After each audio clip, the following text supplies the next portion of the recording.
que deux, une qui appartient à l'OPA. Non, il y en a deux. Plus les Lacaniens. Plus les Lacaniens et plus Moi, je parle des Lacaniens. Non, bien sûr. Les Lacaniens, c'est... ils sont Vous les divisés. mettez déjà à part. Ils sont deux à part dans la... Non, il y a beaucoup, il y a énormément une tendance à s'unifier, je crois d'autant plus qu'il y a toute une, comment dire, tout un travail de sape qui se fait comme en France, par toutes les tendances plus cognitives, behavioristes, etc. À part ça, il y a tout un contexte sociopolitique, je pense, qui crée aussi ça. Et avec les psychiatres, avec les médecins? Avec les psychiatres, tous ces derniers temps, c'est exactement comme en France, et ils sont en train de faire tout un travail avec la société de psychanalyse, on fait ça en collaboration, pour essayer de redonner le goût à la psychanalyse, aux psychiatres.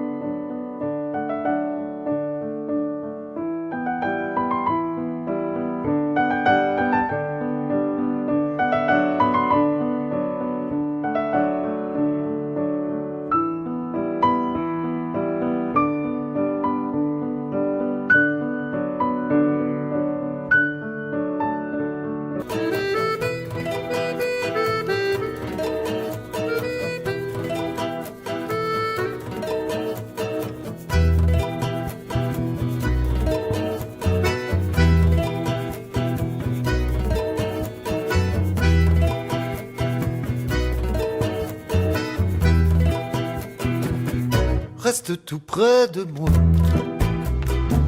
Je t'en prie, ne bouge pas. J'aime bien ce silence, cette césure intense, que rien ne vienne troubler cette tranquillité dans nos corps rassasiés. Bonjour à tous, bonjour Barbara. Et juste deux mots d'introduction pour introduire en fait quel est le prétexte, si je puis dire, de notre rencontre ici. C'est la publication en hébreu du dictionnaire de la psychanalyse de la planche et comptée. Vocabulaire. Vocabulaire, pardon. Vocabulaire. Oui, et le vocabulaire. C'est important, c'est vrai que Pamir Shensan et Yana Hidor, qui sont à la fois les propriétaires de cette librairie, mais également éditeurs, qui ont démarré il y a peut-être un peu moins de 20 ans, disons peut-être une dizaine d'années, à commencer à traduire les psychanalystes français, mais avec une politique très claire. Il s'agissait en fait de publier les psychanalystes français qui n'avaient jamais été traduits en anglais. L'intérêt ici, c'est de partir vraiment de la langue d'origine vers l'hébreu. Ça, c'est vrai que c'était assez remarquable, parce que jusque-là, exactement comme tu l'as dit, jusque-là, les Israéliens, tout ce qui était sciences sociales, de manière générale, passait par l'anglais. Donc quand le projet de traduire le vocabulaire a commencé à prendre forme, je crois que pour moi c'était quelque chose d'extrêmement enthousiasmant. Et donc on a commencé à travailler avec Noam. Et en fait, je crois que progressivement, on s'est rendu compte qu'il s'agissait, on a peut-être eu l'ambition, on s'est retrouvé en train de faire quelque chose qui n'était pas seulement la traduction d'un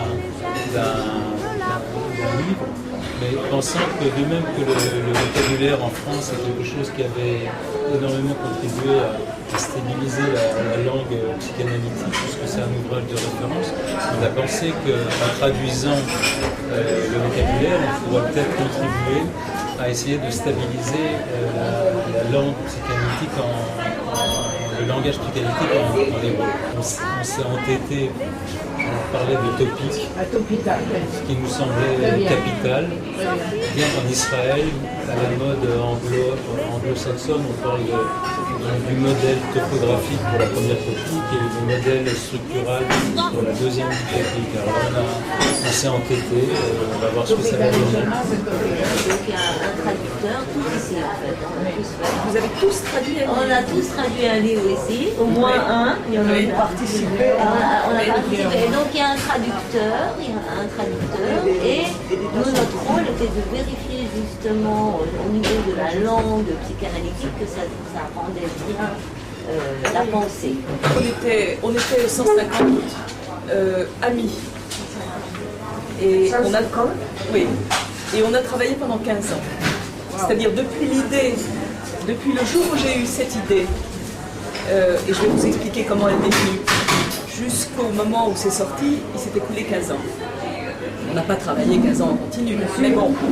Et alors, bon, l'idée, c'était de faire comprendre que même en philosophie, c'est-à-dire quand on pense qu'il n'existe que des concepts et que des universaux, bien que même là, nous parlions en mots. Alors, en fait, nous, en tant que philosophes, moi je suis helléniste, j'étais tout le temps confrontée à des problèmes de traduction. J'ai par exemple traduit Parménide, j'ai traduit des présocratiques, j'ai traduit les sophistes et réfléchi à la manière dont, quel type d'appréhension de la langue cela impliquait. Et je me suis tout de suite positionnée par rapport à Heidegger. Il se trouve que j'ai été au séminaire du Thor, donc avec Heidegger, chez René Char. J'étais très petite, mais Oui, ça me semblait bizarre. mais c'était 68, hein. Oui, donc ça bougeait aussi. Hein. Et donc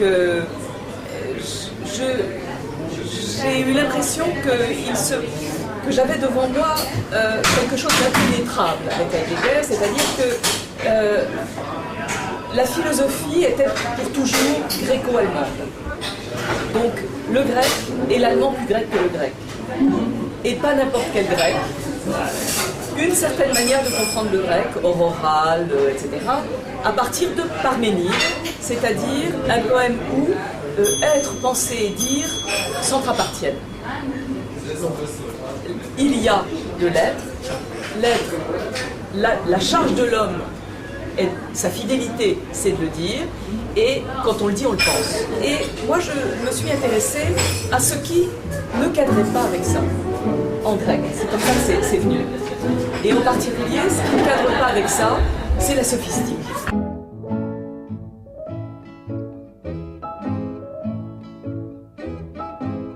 Le pauvre crocodile n'a pas de ses cédilles. On a mouillé les ailes de la pauvre grenouille. Le poisson-ci.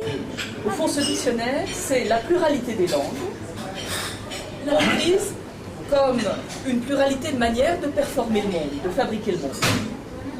Et évidemment communiquant entre elles, c'est-à-dire via les difficultés de traduction.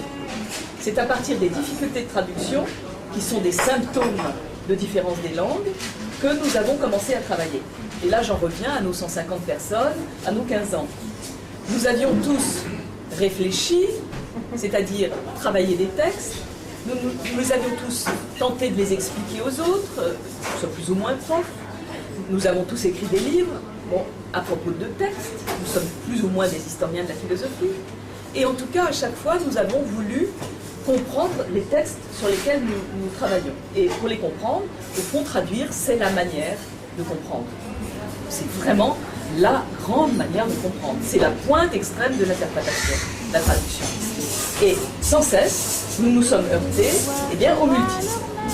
Laissez les ruisseaux dans leur lit, laissez les étoiles de mer sortir si ça leur plaît la nuit. Laissez les éléphants ne pas apprendre à lire. Laissez les hirondelles